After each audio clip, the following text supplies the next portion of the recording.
Indian media جو ہے نا وہ یہ کہہ رہا ہے جی کہ اب ہم ایئر سٹرائک نہیں کریں گے, اب ہم واٹر سٹرائک کریں گے. واٹر سٹرائک کریں گے, دھمکی کن الفاظ میں دی جا رہی ہے؟ اچھا جی, یہ ایک طرف کہہ رہے ہیں جی کہ ہم واٹر سٹرائک کریں گے, اور دوسری طرف کہہ رہے ہیں جی کہ ہمارے سولجر جو ہیں وہ رسپونڈ بھی کریں گے.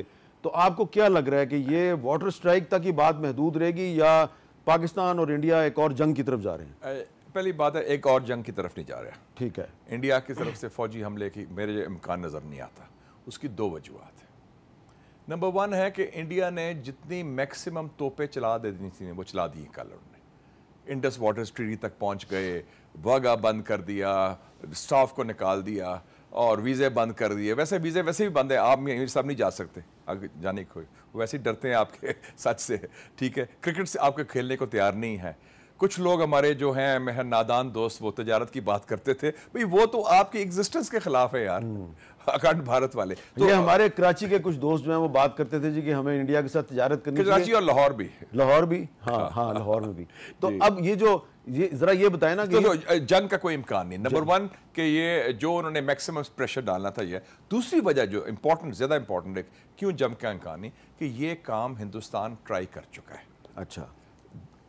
26 فروری 2019 کو پلوامہ کے بعد بالاکوٹ پر حملہ کیا انہوں نے, وہ ٹیسٹ تھا, اور اس کے جواب میں پاکستان نے 24 گھنٹے کے اندر, اس کو ایئر فورس چیف میں ہے ایئر چیف مارشل مجاہد انور خان صاحب تھے. مجاہد انور خان صاحب سے ابھی میری بھی بات ہوئی, آپ کی بھی بات ہوئی. ہاں, تو وہ ہم نے ان سے کچھ پرانی باتیں پوچھی اور بڑے وہ اب بیٹ کہا جی قائم رہے. اور وہ انہوں نے کہا کہ ڈونٹ بلنک. ہاں, ڈونٹ بلنک. اس کا کیا مطلب ہے؟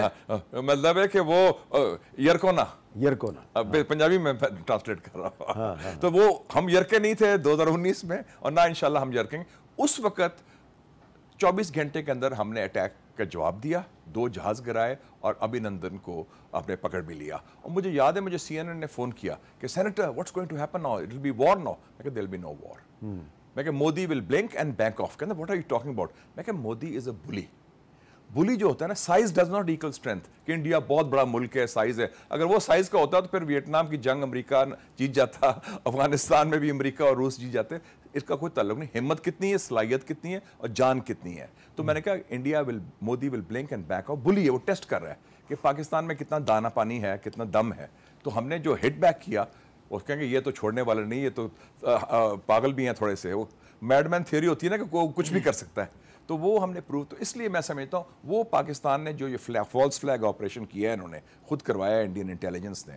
جیسے کلنٹن جب آیا تھا کروایا تھا, وائس پریزیڈنٹ وینس بھی ادھر ہے. جب کلنٹن آیا تھا تو یہی مارچ 2000 اننت ناگ کا علاقہ تھا, چٹی سنگھ پورہ میں 35 سکھ جو ہیں ان کو قتل کیا گیا, اور انڈیا نے فوراً پاکستان پہ الزام لگایا. لیکن وہ جو وکٹمز تھے انہوں نے کہا جی کہ وہ جو نعرے لگا رہے تھے ہم پہ, جب گولیاں چلا رہے تھے, وہ کہہ رہے تھے بھارت ماتا کی جے, اور جے ہند جے ہند جے ہند, اس ٹائپ کی بات. اور اس سے پہلے الفران کا آپریشن ہوا تھا, آپ کو یاد ہے 1995 میں, جو ویسٹرن ٹورسٹ مارے تھے, اس کے بارے میں کتاب بھی چھپی ہے, دی میڈو. اور پھر اس کے بعد جب ویسے وہ جو کتاب ہے دی میڈو, اس میں اتنی نہ سچائی ہے اور نہ ہی اس میں, لیکن اس میں کچھ یہ تو کلیئر ہے کہ وہ پاکستان سپانسرڈ نہیں تھا, یہ مجاہدین سپانسرڈ نہیں. وہ تو انڈیا کی جھوٹ کی تو نفی کی ہے نا انہوں نے. سو اس حوالے سے میں بات کر رہا ہوں. تو اس کے بعد جب پارلیمنٹ پر اٹیک ہوا 2001 کا, تو ایک مظلوم کشمیری افضل گرو کو انہوں نے سزائے موت دی. اور کیا انہوں نے سپریم کورٹ نے کہا تھا انڈین نے, کہ to satisfy the conscience of the Indian society, کہ ہندوستان کی جو عوام کی جو معاشرہ ہے اس کی ضمیر کو مطمئن کرنے کے لیے. اچھا, ایک انڈیا نے ایک اور بھی جھوٹ بولا ہوا ہے, اس کا جو بھانڈا ہے وہ خود ایک انڈیا ہی کے ستیہ پال ملک صاحب ہیں, جو سابق گورنر ہیں مقبوضہ جموں و کشمیر کے. جب 2019 میں پلوامہ میں حملہ ہوا تھا تو ستیہ پال ملک صاحب جو ہیں وہ مقبوضہ جموں و کشمیر کے گورنر تھے. تو انہوں نے ہمارے دوست ہیں کرن تھاپڑ صاحب, ان کو انٹرویو دیتے ہوئے کیا انکشاف کیا, ذرا سنیں. Let's talk about Pulwama. You were governor at the time. Yes, CRPF people asked for aircraft to ferry their people. Home Ministry سے پوچھا, راجناتھ جی کے یہاں, they refused, ان کو aircraft نہیں دیا گیا. And I told it to the Prime Minister same evening کہ یہ ہماری غلطی سے ہوا ہے, اگر ہم ایئرکرافٹ دے دیتے تو یہ نہیں ہوتا. تو انہوں نے مجھے کہا کہ تم ابھی چپ رہو. مطلب یہ ایک طرح کی سرکار کی چالو پالیسی تھی کہ blame Pakistan exactly and we will get credit and it will help our election. exactly. تو آپ نے خود ایکسپوز کیا تھا, you were the first journalist to reach Balakot, اور آپ نے کیا دیکھے, پتے دیکھے, پرندے مرے ہوئے دیکھے, ایک کبا, ایک مظلوم کبا, اور کوئی ٹریننگ کیمپ نہیں تھا. تو whole thing was based on a lie, جھوٹ کی بنیاد پر سارا حملہ کیا گیا. تو یہ جو پیٹرن ہے میرے خیال میں, آپ بڑی اچھی بات کی صوفی صاحب نے, لیکن اس کے ساتھ ساتھ ایک ہم فیکٹ شیٹ بھی تیار کر دیں کہ انڈیا کا یہ پیٹرن ہے, اور یہ جو آبی جارحیت کی انڈیا کوشش کر رہا ہے اس کو ہم بالکل مسترد کرتے ہیں, کیونکہ جو سٹیٹمنٹ میں 2 چیزیں بڑی امپورٹنٹ ہیں. انہوں نے کہا اگر ہمارا پانی روکا گیا that will be an act of war, number 1. اور دوسرا یہ ہے کہ انڈیا کو جو وارننگ دی گئی کہ آپ خبردار ہو جائیں, اگر ملٹری سٹرائک کی تو 2019 والا پھر ایکشن ریپلے ہوگا, بلکہ ہو سکتا ہے اس سے زیادہ سخت ہو جائے. سخت ہو رہا ہے کہ وی ول ہٹ بیک ویری ہارڈ, کیونکہ پاکستان کے پاس جو چیزیں ہیں وہ انڈیا کے پاس, ہاں, جو اب آ گئی ہیں, اور وہ بتانے کی ضرورت نہیں ہے, بتانے کی ضرورت نہیں ہے. اور لیکن چیزوں سے زیادہ میر صاحب ہوتی ہے ہمت, کہ آپ کے وہ گھبرانا نہیں ہے کہ ہاتھ ملنے شروع. اور جو آپ نے پہلے بات کی پاگل پن, ہاں تھوڑا سا وہ بیک ہے. وہ کہتے ہیں یار یہ تو, جسے میں مذاق سے کہتا ہوں کہ کئی یہ ہندوتوا کے لوگ they have what I call the Mahmud of Ghazni complex. وہ سمجھتے ہیں جو لوگ شمال سے آ رہے ہیں نا وہ سومناتھ کی طرف جائیں گے اور وہ حملہ کریں. جو موت سے نہیں ڈرتا وہ زیادہ خطرناک, وہ زیادہ خطرناک. اچھا احمد بلال صوفی صاحب, یہ بتائیں کہ یہ جو ہماری قومی سلامتی کمیٹی کے اعلامیے میں کہا گیا ہے کہ ہم شملہ معاہدے سمیت دیگر تمام 2 طرفہ معاہدوں سے باہر نکلنے کا حق محفوظ رکھتے ہیں, تو پہلے تو یہ بتائیں کہ اگر ہم شملہ معاہدے سے نکلتے ہیں تو اس کا کیا فائدہ ہوگا, اور کون سے معاہدوں سے نکل سکتے ہیں ہم؟ جی, پاکستان اور انڈیا کے مابین بے شمار معاہدے ہیں. ایک تو وہ بائی لیٹرل ایگریمنٹس ہیں جن کی تعداد کئی ڈزنز میں ہے, اور وہ آج سے نہیں ہے, وہ 1950 سے شروع ہوتے آ رہے ہیں. اس کے علاوہ پاکستان اور انڈیا دونوں بیک وقت ملٹی لیٹرل کنونشنز کے انہوں نے ایکسیڈ کیا ہوا پارٹی ہیں. In other word, Hare convention کی جو کامن آبلیگیشنز ہیں وہ دونوں ممالک پر یکساں امپلیمنٹ ہوتی ہیں, چاہے وہ کنونشن ہو کلچرل پراپرٹی کا, انوائرمنٹ کا, کاؤنٹر ٹیررزم کا, یا کسی بھی اور چیز کا, یا میوچل کوآپریشن کا. اس سب کا اطلاق انڈیا پاکستان پر برابر ہوتا ہے.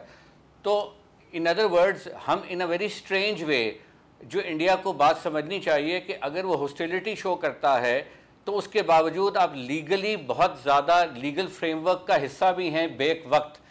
تو اسی طرح آپ ایک کاؤنٹر ٹیررزم فریم ورک کا حصہ ہیں جو سی ٹی سی میں بنا ہوا ہے, کاؤنٹ 1373 ریزولوشن کے نیچے. تو اگر انڈیا کو کوئی شکایت بھی ہے پاکستان سے, یا اس کا شبہ ہے, یا اس کا یہ شکایت ہے کہ پاکستان ملوث ہے, تو وینیو اس کا اس نوعیت کے اقدامات نہیں ہیں, اس نوعیت کی حرکات نہیں ہیں, بلکہ وہ اس فورم پہ لے کے جانا ہے.